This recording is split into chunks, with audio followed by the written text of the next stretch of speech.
from tinahills.com, and today I'm making videos about Uranus, the disruptor, to the 12 signs of the zodiac. Now, it's very important to understand what Uranus stands for in your natal chart, uh, because everything that you see online is Uranian. Even this video that I'm making is Uranian. In fact, we're entering the age of Aquarius. Okay, many astrologers believe that the age of Aquarius will truly descend when Pluto moves into that sign. But I think that this energy has been percolating in the collective consciousness for a while. uh, we have as we understand a lot of decentralization, democracy, and stuff like that with the movement of Uranus. Okay, now let me give you a quote by the French intellectual Albert Camus, who said that rebellion cannot exist without a strange form of love. Now think about it. Will you ever be a rebel if you're not attached to something, or if you're not engaged with something, or if you don't love something to some degree? Why will you bother about a revolution? You won't. So Uranus stands for kind of this love and this revolution that we have, this fire that we have within us. It's a fiery energy. It's electricity. It's almost like a thunderbolt of spiritual awareness, of epiphany. And now it's a higher octave of Mercury, like Neptune is the higher octave of Venus. And it takes about 7 years in each sign. It takes 84 years to complete one whole orbit around the sun. Now, the name Uranus derives not from a Roman name but from a Greek name, Uranus, okay, the god of the skies. And it has its own system of magnetosphere, it's a ring structure like Saturn. It has many moons, but what's interesting is that its axis is tilted. So, where most planets have their equators, Uranus has his poles, okay? And hey, no, okay, and it has his poles, okay. Now uh, this reminds me, this Uranus being the god of the sky sort of reminds me of Varuna from the Vedic myth. Now Varuna is the god of the skies and of the celestial oceans, you know. He's kind of a light bringer, kind of a spiritual awakener like Uranus, although he is associated with Neptune as well. Now, think of the myth of his daughter Lakshmi arising from the ocean of milk. It is almost like the birth of Aphrodite. It's interesting how myths link up. Another myth that I want to bring up is how Uranus or Uranus was mutilated by his son Kronos. Okay, Kronos being Saturn. Now, if you think about this in great depth, then you, as Helena Petrovna Blavatsky tells us, that this myth is about making the unmanifest manifest in 3D. Saturn is all about 3D. The energy of Uranus cannot only be felt without Saturn's jurisdiction, because nothing can come in this world without Saturn being the karma bearer. And who sits in the middle? Chiron, the archetype of the wounded healer. So to go to your spiritual epiphany, which is Uranus, from Kronos or Saturn, you have to cross Chiron, or you have to heal the wounding in you. How sublime is that?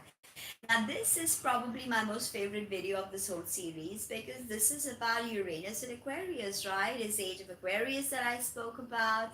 It is a very ethos of enlightenment, of technology, of an age of technocracy. And it's in rulership, so double yippee for that, because Uranus rules Aquarius. Saturn used to rule Aquarius, by the way, in traditional astrology, till Uranus was discovered. And if you ask me, the energy of Aquarius is absolutely symbiotic with Uranus. It's the same disruptive order out of chaos. Hey, no, my cats are scratching. So it's the same energy of bringing order out of chaos. Sorry.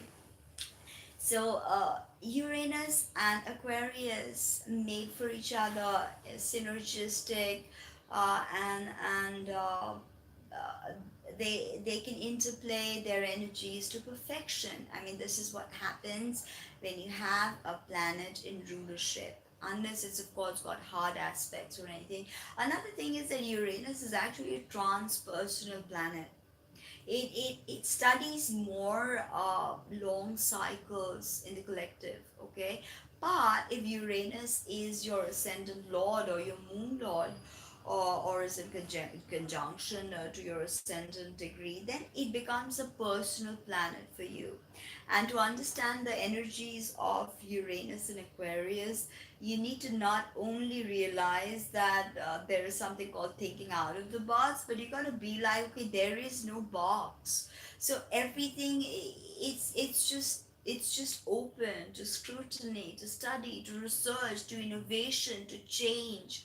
The Uranian energy is never slow. It's quick. It's now. It's abrupt. It sometimes can suck the life breath out of us.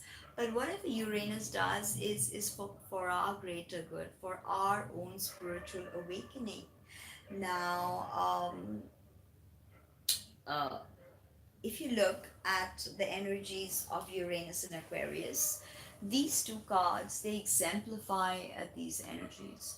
So this is kind of like the Uranian thunderbolt that strikes all the fake ego constructs, everything toxic that you've built up, everything unnecessary that you've built up. The Uranian thunderbolt comes and strikes everything down, everything falls apart. All your ideas, your thoughts, your ego, everything. But after this chaotic moment, a moment of destruction, comes this moment, the card of Aquarius, which is the star. It's about transcendence, it's about healing, it's about finding that fluidity, it's about giving back and getting in return symbiotic flow of energy. It's about feeling. Look at the Pleiades constellation on top of the Saptarishis. The Pleiades have known to bombard humanity with higher consciousness.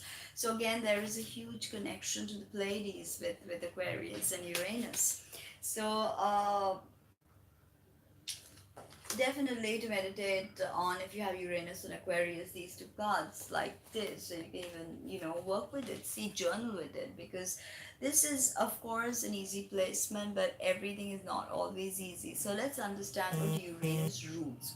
Okay, as I said, it roots our psychic and spiritual intellect, spiritual awareness. Okay, it's psychism. Okay, it rules psychology, it rules sociology, anthropology, wildfires, natural disasters, electricity, anything mechanical, robotics, innovations, discoveries, miracles. So double whammy of miracles. Uranus and Aquarius both symbolize miracles, some sort of abrupt miracle happening. We have to be open to it. But Aquarius is per se a very open energy, and having Uranus here just means you are that much more open. And space travel, of course, as space travel is ruled by Uranus, and this is the energy, that Hubble sending us pictures of deep space, and the Voyager taking that turning back and taking that picture of the pale blue dot, or the earth, as Carl Sagan put it so poetically. That I mean, look at that pale blue dot. That's where we live. Every single person you ever known, every single thing that's ever happened in your life has happened there, in that pale blue dot. I mean, what uh, could better exemplify the ethos of the age of Aquarius than this image? I think it's probably one of the most important images, and it's cemented itself in the collective consciousness, that pale blue dot. Welcome to the age of Aquarius, and this is where you will find innovation like none other. You're going to be eccentric about your innovations, you're going to be blunt about them, you're going to be open about them, quirky. Sometimes Aquarius and Uranus can be misfits, But even when they misfit, they tend to like that position much more than fitting in with the crowd. So they don't want to fit in. They don't want to be a part of the crowd because, and don't forget that, don't think that they don't have compassion, because Aquarius is ultimately about communities and the larger networks, larger friend circle. So this is an energy of connection, of love, but Aquarius is not emotional love. In fact, it is emotionally extremely repressive. So say you have a moon conjunct your Uranus in Aquarius, which happens to be, say, your uh, fifth house, then you're gonna have a lot of issues with love, romance, and you're gonna be, you want to change, you want to not change sometimes, because Uranus can, every energy works two ways.